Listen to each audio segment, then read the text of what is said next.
Mabuhay! Ako po si Catriona Gray, ang inyong NCCA Arts Ambassador. Inaanyayahan kayong manood at tumutok dito sa Padayon The Ncca Hours.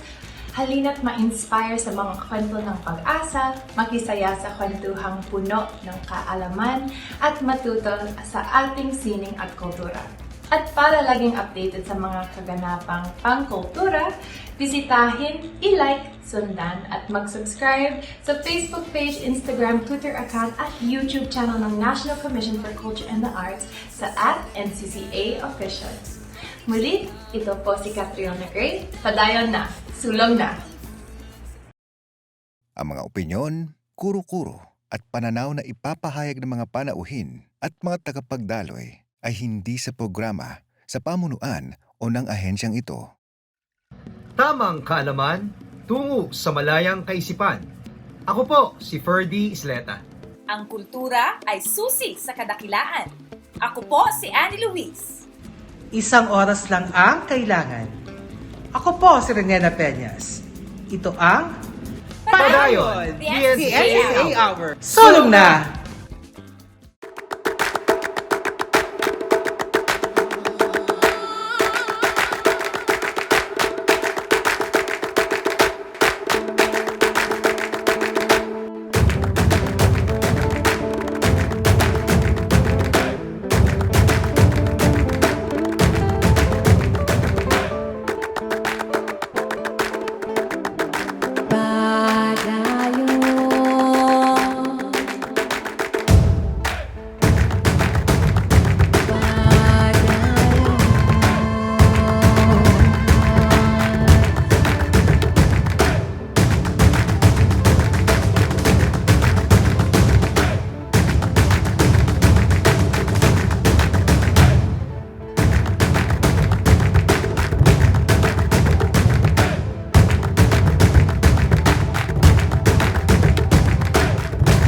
Padayon, The NCCA Hour. Sulong na!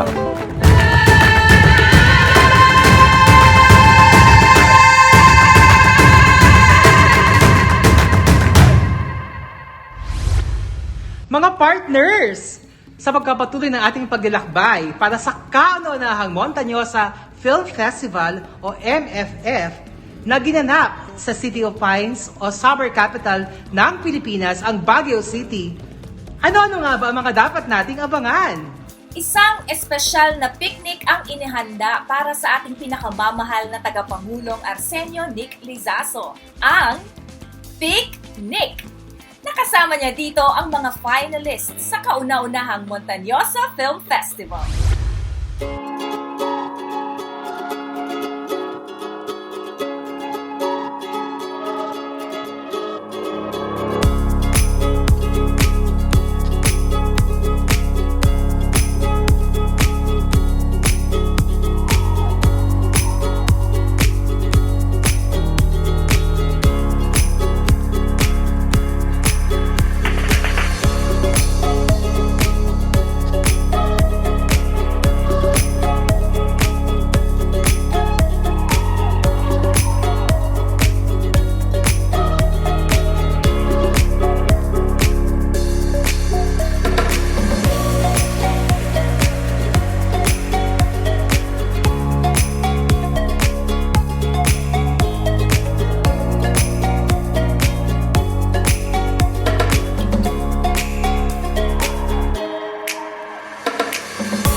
here at the Grand Sierra Pines Hotel, and we're having our final series of talks with for this inaugural edition, and we're very honored to have a man who needs no introduction, has asked for a very little introduction, president of the Cultural Center of the Philippines and the chair of the NCCA, as I know it, Mr. Nick Lizaso. So, Nick, thank you for joining us today. Thank you for making the journey all the way up to Baguio to come see us. I guess to just begin, can you tell us a little bit about yourself in your own role as the chair of the NCCA and the president of the CCP? This is the first time that the president of CCP is also at the same time chair of the NCCA. It is also good because I feel so blessed, to be doing the performing arts and then at the same time to do the indigenous art, the living traditions with the National Commission for Culture.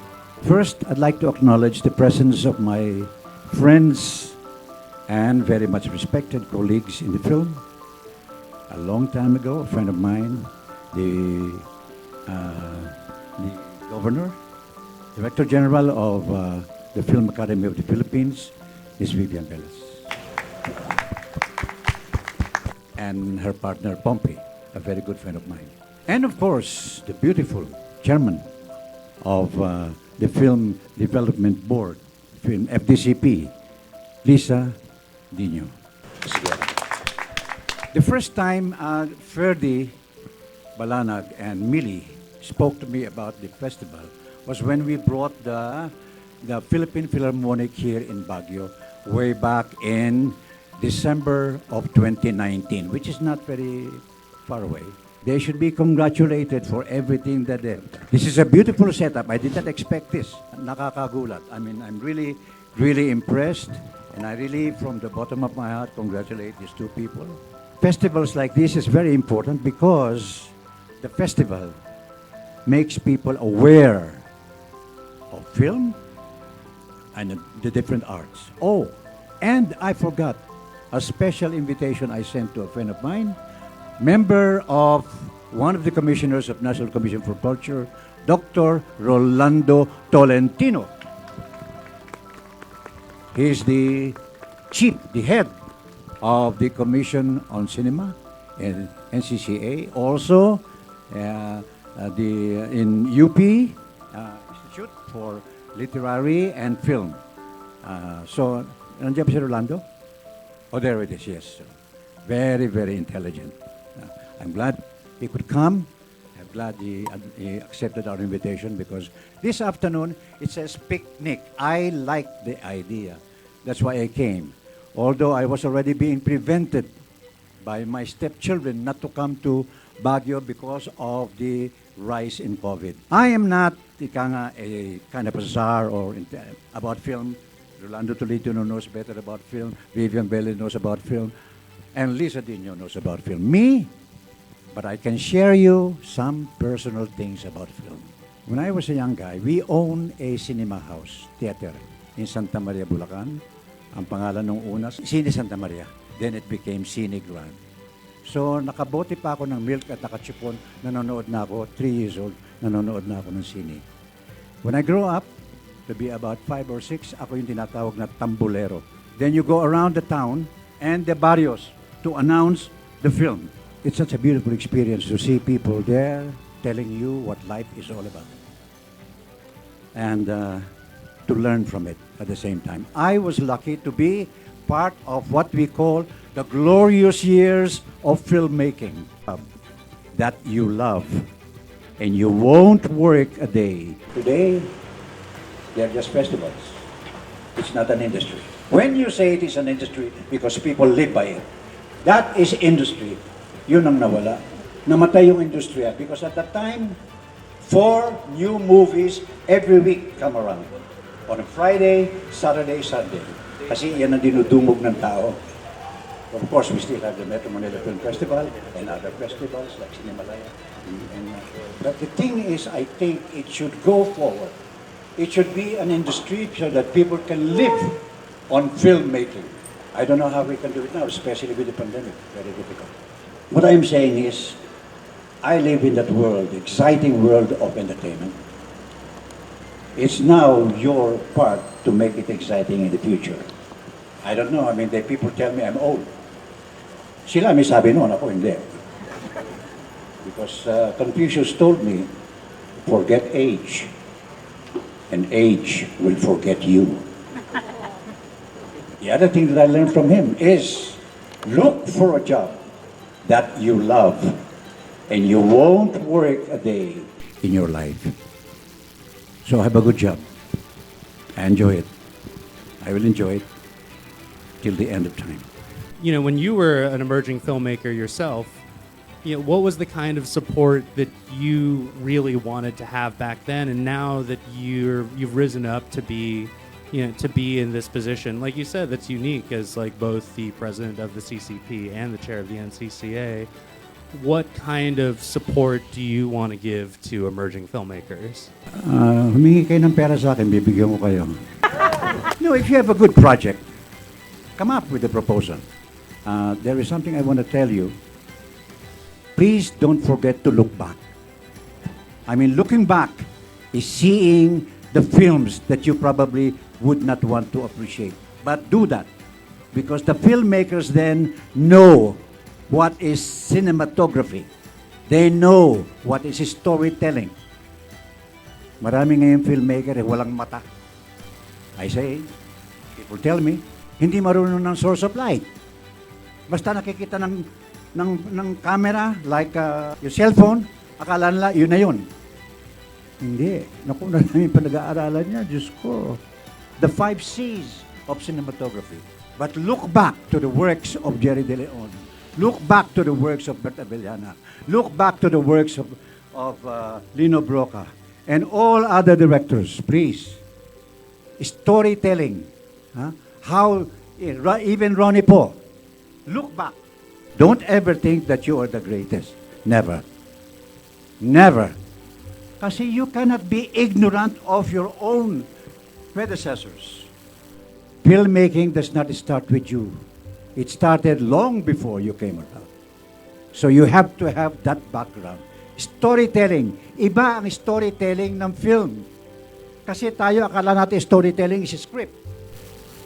You have to learn how to tell stories through cinema, through the frame, you know.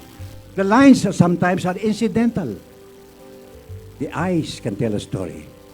A simple movement, can tell you what it is. It doesn't need a line. Ang nangyayari sa gagawa tayo ng film, script. No. Ang Casablanca, ginawang pelikula, walang script. And yet, one of the most important film of our time.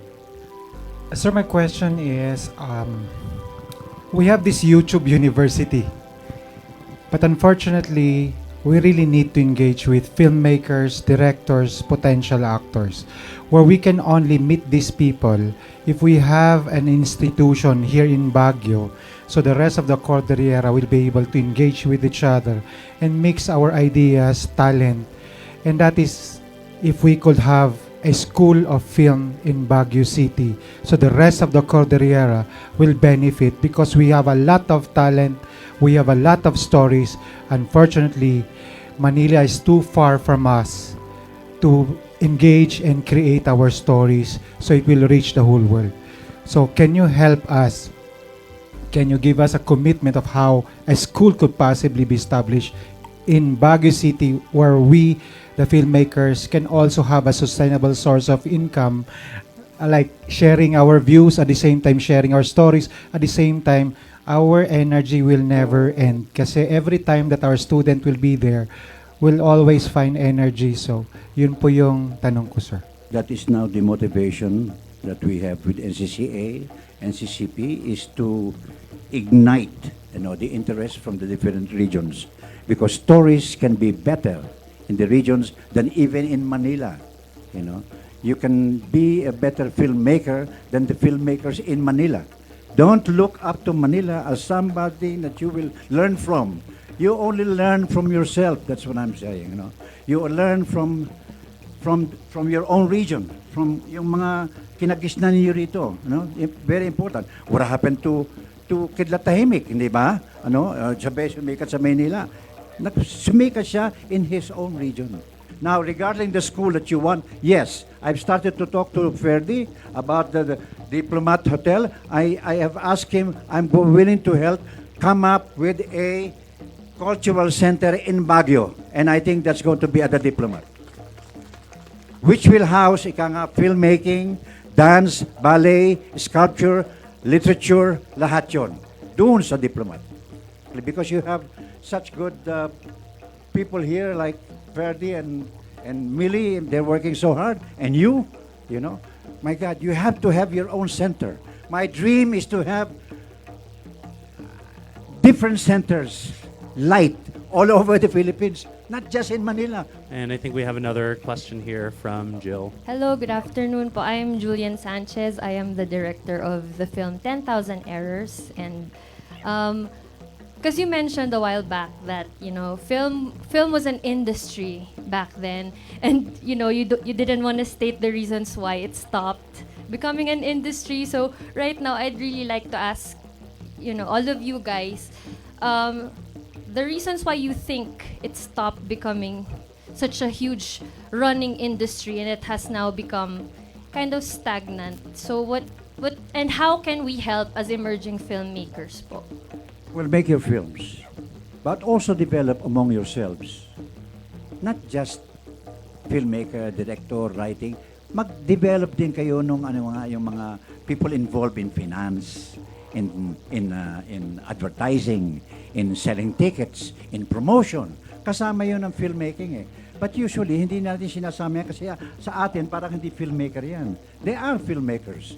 Sino ang hawak ng mga ticket niyo, promotion, etc. Marketing. Yun ang wala tayo noon eh. These are the people you're not developing. Eh kasama ng yan, ng film industry, ng industriya kasama yan. Yun ang wala. Akala natin filmmaking is cameraman. Akala natin filmmaking is writing. They're only part of filmmaking. Pero hindi natin iniintindi yung mga taong magmamarket, magpo-promote. May I also direct the question to the beautiful Miss Liza Dino? Well, tama si Chair Nick. For the next generation of filmmakers, and kayo yon, you always have to incorporate the importance of film as a business. It may not necessarily be you taking care of the business part, but it's important for you to have a producer that would make sure that your film would have a life beyond festivals. From conception, it's so important that proper development is put in place. Unfortunately, while we enjoyed, you know, this wave of filmmakers in the past, in the 2000s, making different narratives, nakalimutan natin yung importance and development because films are being made for such a quick time. 4 months, tapos na yung pelikula. To stress the importance of development. You see during the pandemic, mas lalong na-expedite yung reality that film is a global industry.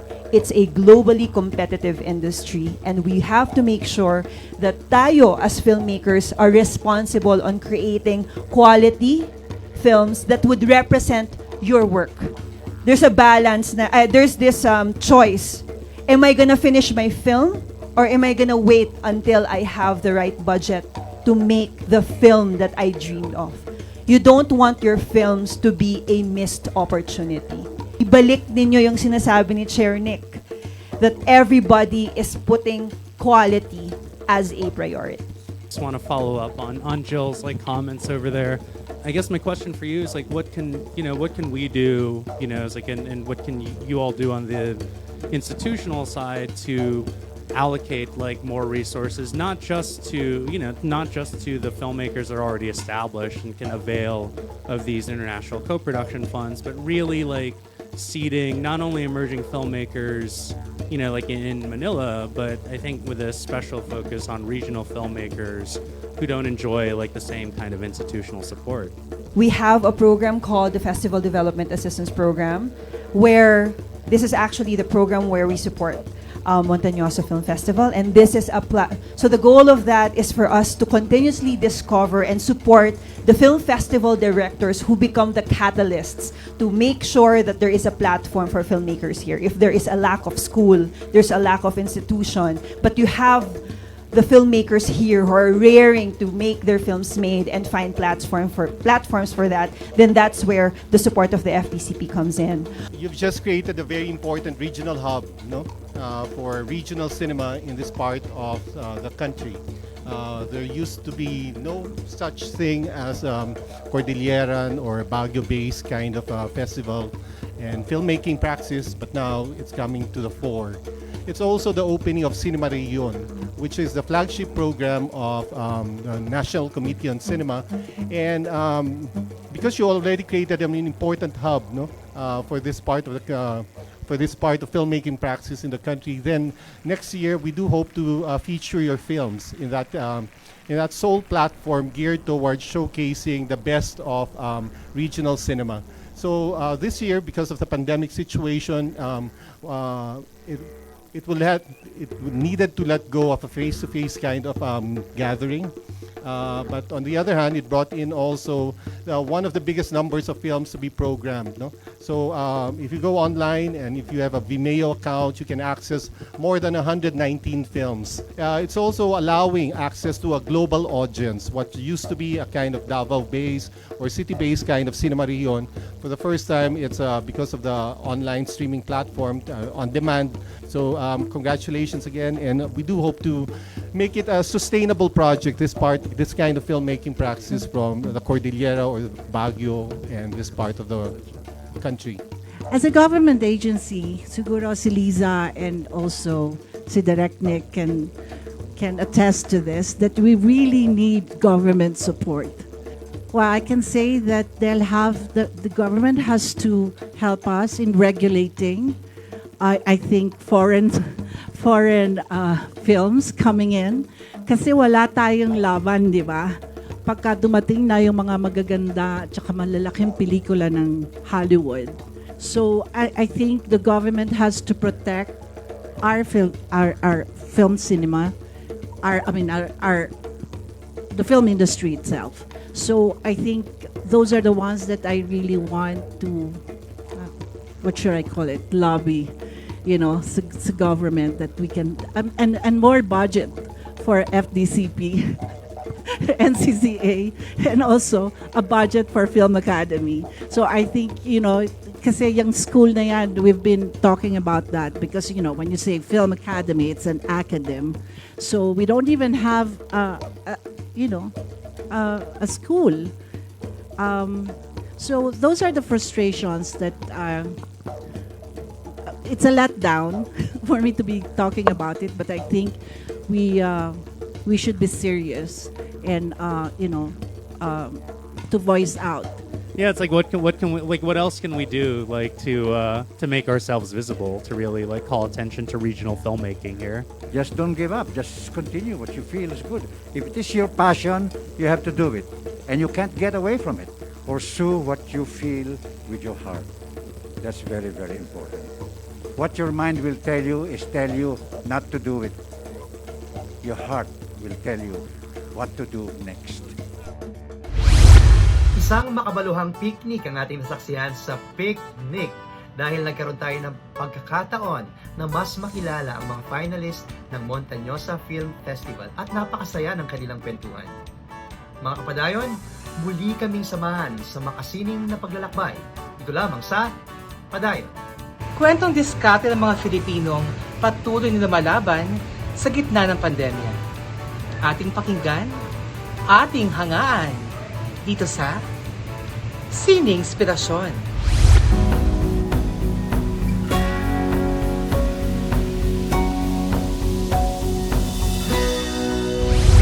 My name is Nicolai Candrea de la Ngosa po. I'm a grade 12 senior high school student from Baguio City National High School.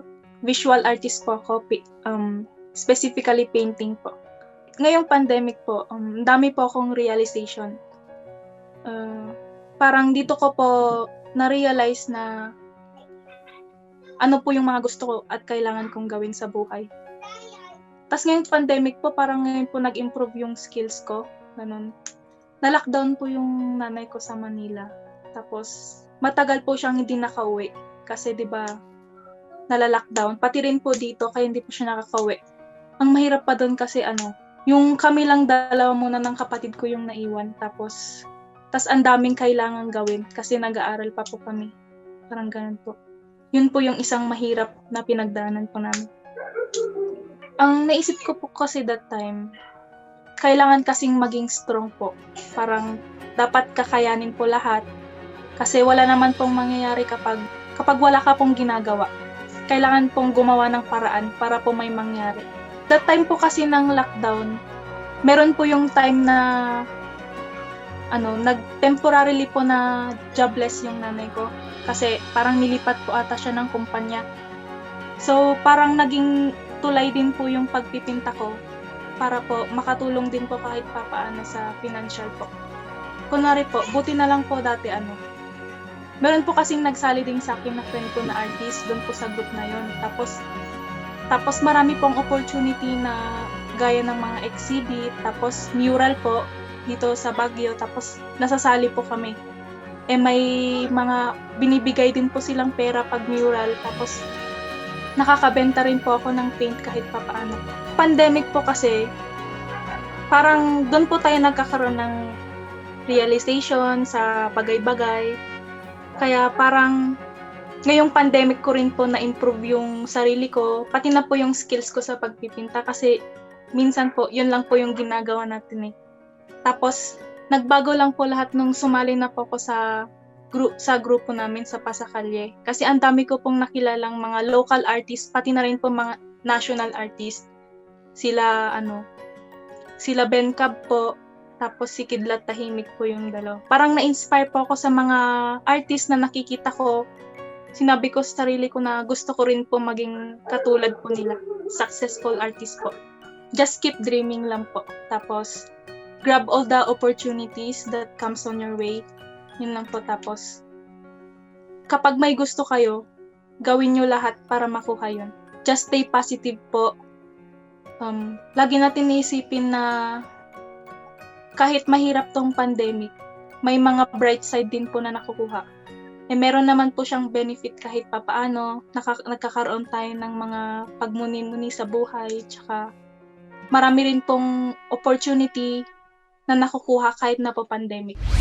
Makakasama rin natin mga kapadayon sa the Film Academy of the Philippines Director General Vivian Velez at Film Development Council of the Philippines Chairperson Liza Dino-Seguerra.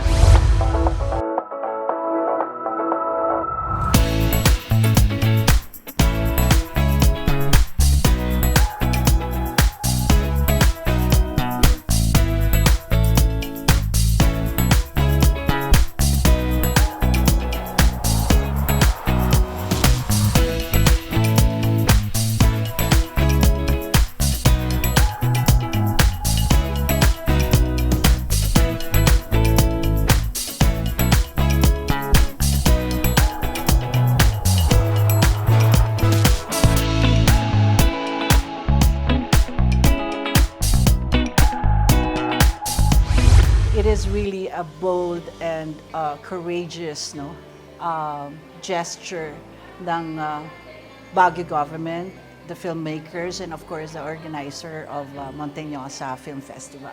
Sobrang nakaka-inspire talaga na magkaroon ng ganitong klaseng festival na amid the pandemic, they were able to pull it off. With the restrictions in place, prioritizing the safety of the guests. The one that can really help us is, that fear and that uncertainty natin ngayon with this critical time. That's why I think it is really, a welcoming event that happened. They were able to find creative ways para makapag-screen ng mga pelikula. Setting this up at this time, at this critical time, parang it's a breath of fresh air. And it gives hope, I think doon natin nakikita yung importance ng pakikipagtulungan ng private sector with the government. Kasi kaya nating magpatuloy ng buhay, no? Kahit na pinagdaraanan natin to, and while keeping each other safe, then we can do anything. Kaya nating bumalik agad sa normalcy. You know, it's long time coming. It should have been done like probably 10 or 20 years ago, being Baguio City as I think, as a creative capital of the nation. No? We're very happy na nag-reach out sila through Chair Lizaso actually, and took advantage of our Festival Development Assistance Program. Siguro may tutulong natin as a film academy is really to look into these films, and then somehow probably we can find a gem, di ba, among these films. And so I'm excited to even see them. Yung Festival Development Assistance Program talaga namin ay binuo para makatulong sa mga film festivals na gustong maging plataforma yung mga festival nila para mag-discover ng mga filmmakers, para mag-create ng regional film communities. Kung meron talagang magandang pelikula, is really to expose them. Kasi ang film talaga is really exposure. I mean, it cannot be just hidden, di ba, in your own house or in your home. Ito na lang yung hinihintay. And I hope Montañosa Film Festival sees this as their mission and their responsibility to continuously engage and empower the filmmakers here to have a platform. So I hope the national government will accept the fact that arts is a public good. And if it's a public good, then, you know, government should support it.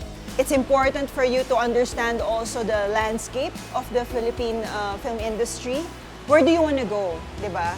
We can start by having these short films na gawa natin, ng kanya-kanya tayong source ng mga material, equipment, but ang goal niyan is to create quality narratives. If you want to be part of the bigger picture of what Philippine film industry should be, then you should aspire for more globally competitive films that are produced with quality, developed very well.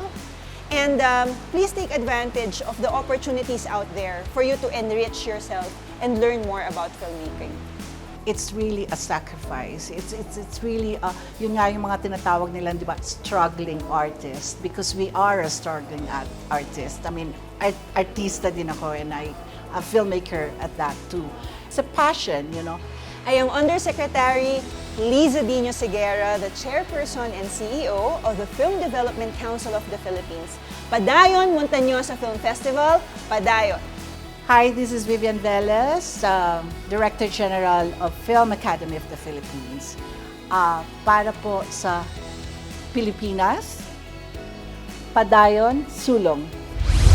Sa bahaging ito ay ating matutunghayan ang ginanap na press conference ng Montañosa Film Festival, kung saan ang ating NCCA Chairman Arsenio Lizaso ay kasama ang Director General ng Film Academy of the Philippines, Vivian Velez, kasama rin ang mga opisyal ng Baguio City at ang mga filmmakers na kalahok ng Montañosa Film Festival. At atin din pong masasaksihan ang signing ng Memorandum of Understanding ng National Commission for Culture and the Arts at City of Baguio para sa Cultural Mapping Project.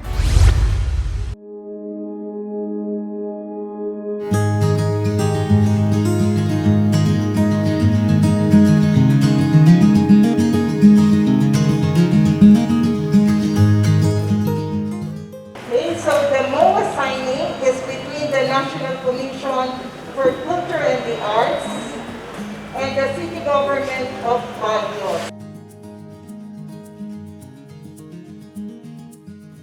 Maraming salamat po for all this preparation, for all the Montañosa Film Festival. You should continue this, no? Kasi this is what, in other words, spread art faster than COVID. If there is no art, anong gagawin natin? Mabuti because we have art, we have films, we have songs to sing, etc. Because otherwise, the time is so difficult to do.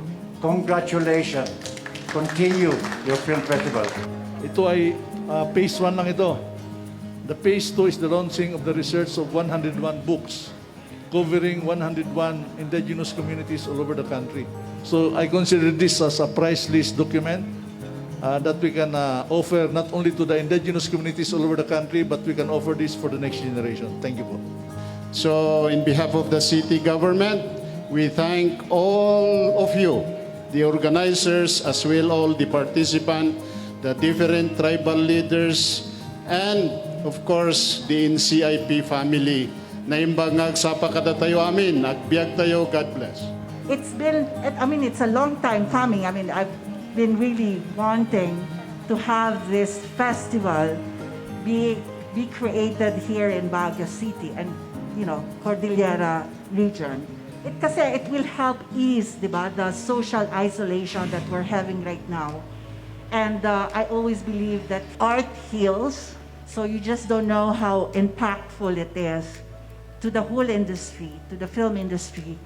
And I'm very proud of these filmmakers in front of me. I was at the Luwakan Drive-In Theater last night and I saw all their films again.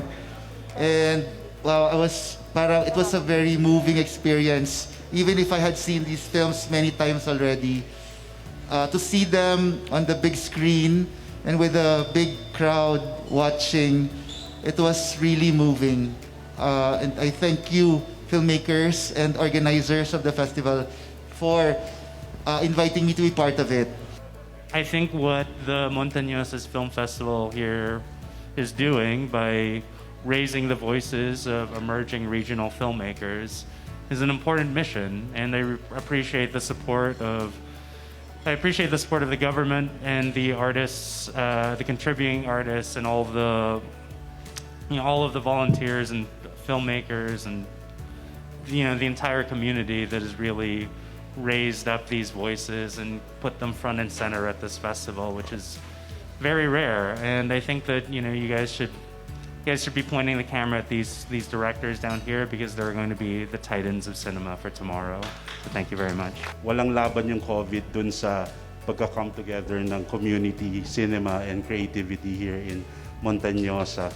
And I strongly feel there's going to be continuity in the next years, kasi as we could see now in this pioneering batch, we could already feel how much these films are going to inspire other filmmakers locally here in the Cordilleras and in Baguio and throughout the nation. So I guess this is really such a momentous event. Hindi pa natin nakikita yung repercussions, but I think they're all looking at us now. And let's keep safe and let's keep the spirit of the festival.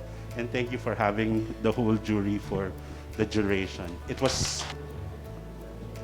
So this is going to be a milestone for the city of Baguio. I've learned in my personal experience as a filmmaker, I am collaborating with so many other people. I'm collaborating with editors with families, with children, with mouths to feed during the pandemic. So ginawa natin yung buong pelikula na yan para sana ma-ensure yung pagbibigay ng pondo at suporta para sa kanila. And I think in that way, when we coordinate together as a community, we can make films. Andiyan dyan yung galing, andiyan dyan yung inspirasyon, andiyan dyan yung kwan. But we need good leadership, we need good support, because we can make it internationally. When I was conceptualizing the film, I already had a target audience in mind. And because we come from a family of educators, usually our materials were always designed towards, educating or enriching curriculum for instruction. So, given that, of course, I had to ask some of those friends of mine who come from the academy to look at my film, and some of them gave comments like, it is a potential material for curriculum enrichment, and that some found it simple but educational, which for me is the goal that I really wanted to meet. Yung reception, they received it, and there were very few bad comments, and of course we need that to improve, but the level of acceptance and understanding is so overwhelming, and thank you so much, Montañosa Film Festival. Mga representation ng ating aspirations and dreams. So nung makita ko yung ginawa ko na ni-screen, on a white screen, syempre yung pakiramdam mo, kakaiba talaga, no? It is a culmination of your work, of your dreams, being projected larger than life, no? So, yun pa lang, for me, achievement na siya. But, of course, yung reaction ng tao, para yung anak mo na pinakawalan mo. And ayun, para lang ma-publish tong film, magawa namin yung film, kailangan talaga i-sacrifice kung ano yung meron tayo. Gamitin natin yung limited resource para ma-complete natin yung project natin.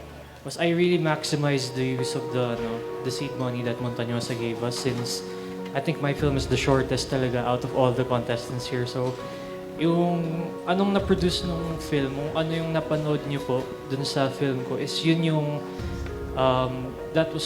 dun ko po nagamit yung binigay na seed money, since talagang maximize lang po namin dun sa expenses na yun, since super nag-rush din po kami, since napakalaking challenge nung pag-shoot sa amin dahil binigyan lang kami ng few days to do it, and talagang we were trying to beat the deadline, kaya kung ano po yung meron kami nung day na yun, nung nag-shoot kami, yun na po yung ginamit namin. Yun na po.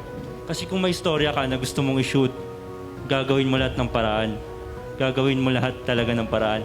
At itong pelikulang to, itong Igom ni Nanang, actually I almost quit filmmaking sa Igom ni Nanang. Kasi hindi ko alam kung capable ba ako while shooting Igom ni Nanang. Kasi actually I'm having my operation din sa hospital during that time na sinushoot yung Igom ni Nanang and everything. So, mahirap siyang gawin. And limited lang yung funds na binigay sa amin. So, kailangan mong pag-isipan yun. So, pinag-isipan namin yun ng isang buwan. Isang buwan. And may mga naplano na kami at 90% ng plano namin hindi nangyari. Kasi 1 week before the shooting date, lahat yun pumalya. Lahat ng inaasahan namin nawala. So, kailangan, doon na kami, imbis na magpanik kami, nagpa-snap meeting ako sa team ko and sinabi ko, operahan na ako, pero hindi ako magpapa-opera kung hindi nagawa yung pelikula. So, a big round of applause to all our filmmakers, supporters, and everyone, the Baguio community. Masasaksihan din natin ang closing at awarding ceremony kung saan tampok ang mga participating filmmakers at syempre ang mga ginap ding performances ng Montañosa Film Festival.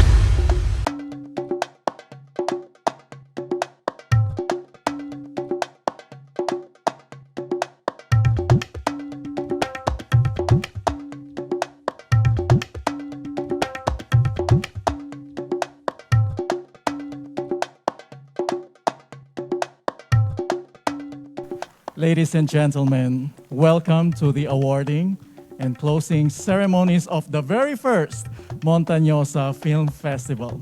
Tonight is a culmination of months of hard work and perseverance during the preparations for the staging of this event in the midst of the pandemic. Truly a brave and bold move by our creatives and, of course, the organizers led by no less than, where is Ferdinand Balanag? A round of applause for him, please. On behalf of our city officialdom and our people, do allow me to welcome you to the awards night of the Montañosa Film Festival 2021, bringing to a magnificent ending what has been a most innovative festival of creativity in film ever staged in the city of Baguio. Right off, I commend the organizers of the unique festival led by Ferdy Balanag, palakpakan ho natin siya, and the members of his production team for introducing a new concept of cinematic experience never before tried anywhere else. I take utmost pride that this creative endeavor is being held in Baguio at a time when recovery and resiliency are the order of the day. All throughout the final week, we commendably showed the way in introducing film tourism as another potential tourist come on in our effort to get tourism back on track. As a privately led and government-supported project, the Montañosa Film Festival definitely ranks high in showcasing to the whole nation what Baguio's filmmakers are capable of. By the power of film, our audience will laugh, they will cry, they celebrated life's many triumphs, even grieve over tragedies and pains. But more than the narrative that films will present, we brought the world into a remarkable journey that only through films can be done. So may we request Mayor to join us please here at the center stage as we call the following Montañosa Film Festival Binadang Volunteers. Binadang is our term for cooperation.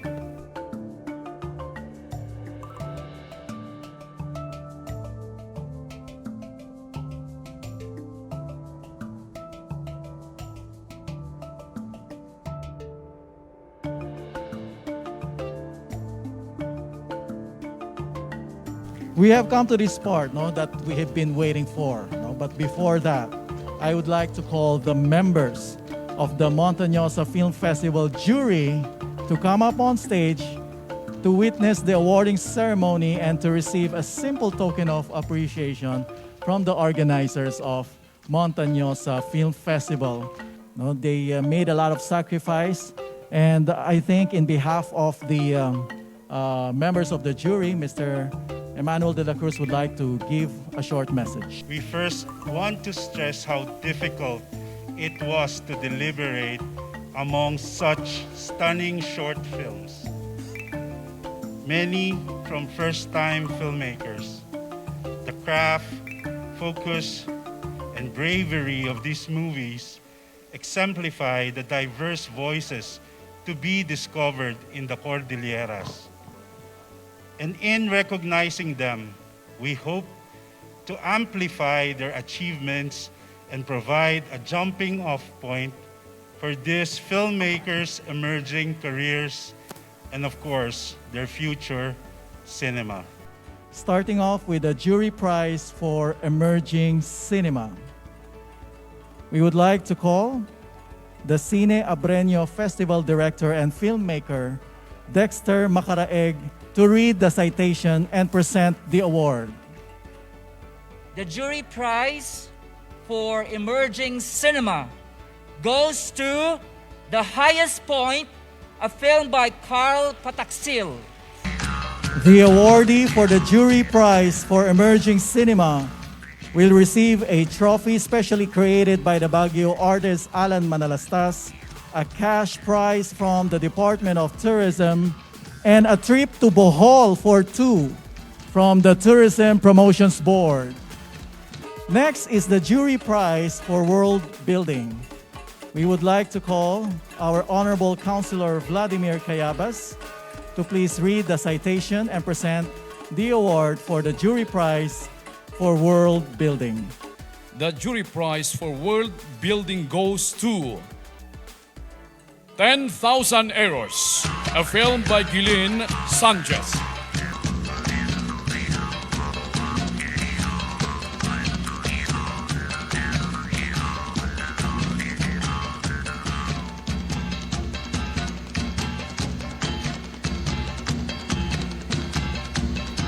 The jury prize for best performance goes to Eros Gossi of Operation Cookies.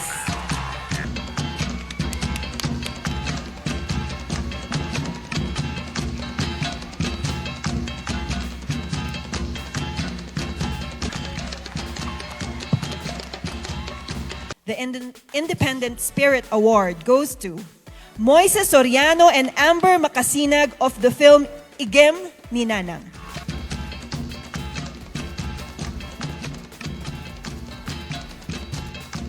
The Crossing Borders Award goes to 14 Days, a film by Narciso Santos. The awardee for the jury prize for Crossing Borders Award will receive a trophy, a cash prize from the Department of Tourism, and a trip to Puerto Princesa for 8. This is a group package tour from the Tourism Promotions Board. Itong film na ito nagpapalabas ng damdamin ng pangkalahatan, sa panahon ng pandemya ngayon at ng pandemya ng nakaraan. It's a film that brings out the culture that showed how pakikipagkapwa was demonstrated not only in this year but during a pandemic that happened in Benguet many years ago, where in order to save the Benguet race, they even offered their children to the lowlanders. And I think this is a very, very special cultural award which also goes to the Benguet people. This award goes to, I hope I can pronounce it right, Pasangsen by Lynn Carantes. The award is receiving a very special trophy from Tatay Kidlat, a cash prize from the Department of Tourism, and a trip to Boracay for 8 from the Tourism Promotions Board. The award for Best Festival Film goes to This Day, a film by Red Aquino.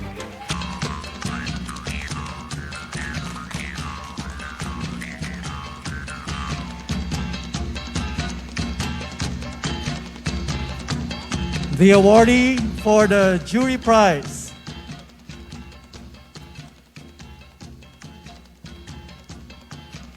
for Best Festival Film will receive a trophy, a cash prize from the Department of Tourism, and a trip to Cebu for 8 from the Tourism Promotions Board.